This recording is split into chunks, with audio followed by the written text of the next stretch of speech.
going on over there right now, make no bones about it. That is pure, unadulterated evil. I have a beautiful daughter. I have a wonderful 19-year-old son who's a United States Marine. As a matter of fact, I know quite a few Marines who will be very happy to help these terrorists to an early meeting in paradise.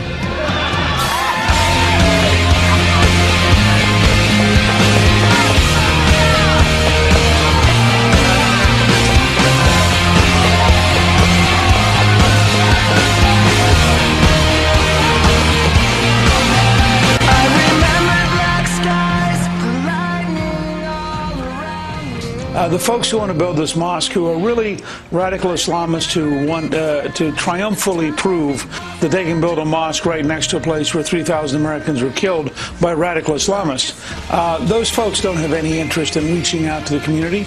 They're trying to make a case about supremacy. Earlier this week, Democratic Senator Harry Reid said he's against the building of a mosque 2 blocks from Ground Zero. This is a time to bring people together. It's not a time for polarization, and I think everyone would be better off if it was built someplace else.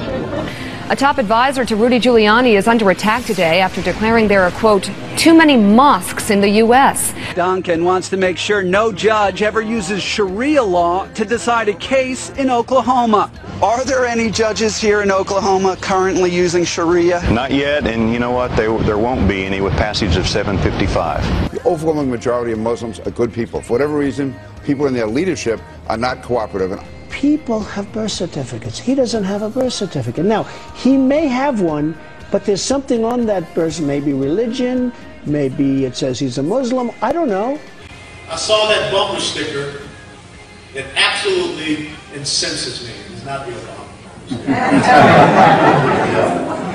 But it's the bumper sticker that says coexist.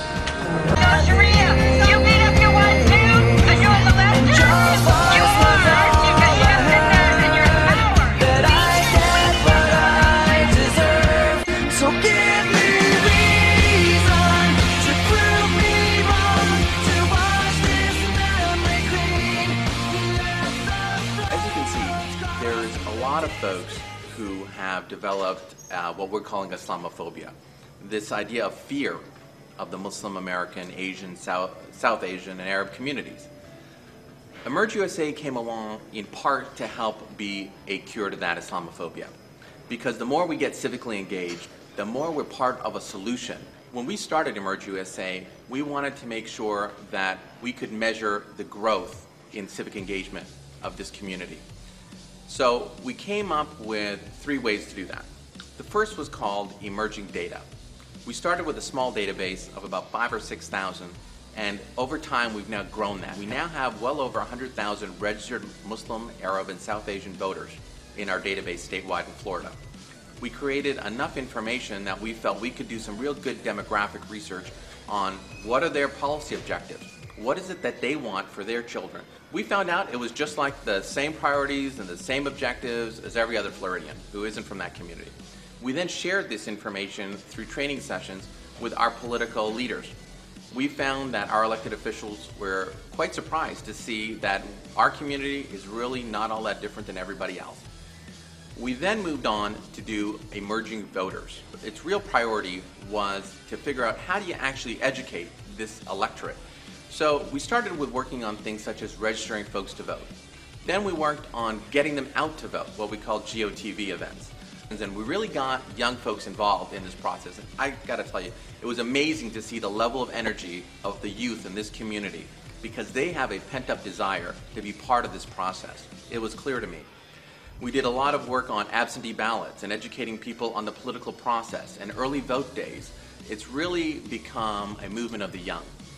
And one of the things we want to do to try to increase that youth base was the third prong of our way to achieve our overall goal, and that is leadership development.